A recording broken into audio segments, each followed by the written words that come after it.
The International Monetary Fund has warned African governments against rushing to issue Eurobonds for a number of reasons.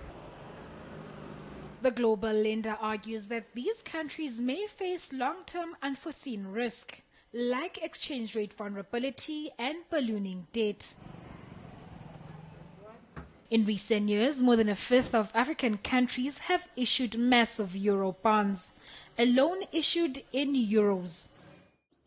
The countries include Angola, the Ivory Coast, Gabon, Ghana and Namibia, and more recently Nigeria, Senegal, Kenya, Zambia and Rwanda.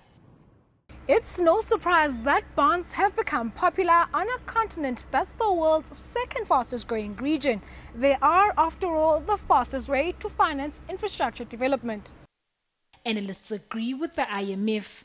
Bonds may be a sign of maturing stable economies, but they can be a trap too.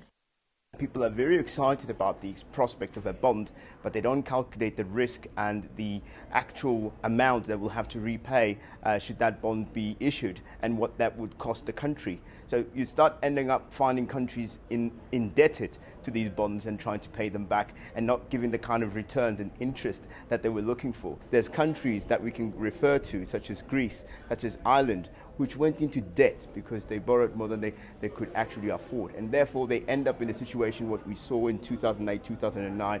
You know, if I go back and I can talk about the pigs in Europe, for example, which is Portugal, Ireland, Italy, Greece and Spain, who are still trying to recover. Rabatibela Smith maintains that there are other options. You can look at foreign direct investment. Instead of loaning money, get businesses who believe in infrastructural development to partner with you. Those are easier to manage than just having bonds all the time because that's a debt. So you want to get as much debt as possible, but also we understand that, you know, for a country to grow, you do need to borrow money. But the point is that it's easier when you have FDI, where people are just putting money directly into the economy rather than borrowing it and having to pay it over a long period of time. Ramatibela argues that Africa should go a different route. Our GDP as South Africa here, GDP in Nigeria, Kenya alone can subsidize the entire African continent. We should be raising our own capital. We should be borrowing, we should be saving Brazil and saving the Mexicans. We should be saving America in this debt where it's at the moment. Kutaza Madodi, Pretoria.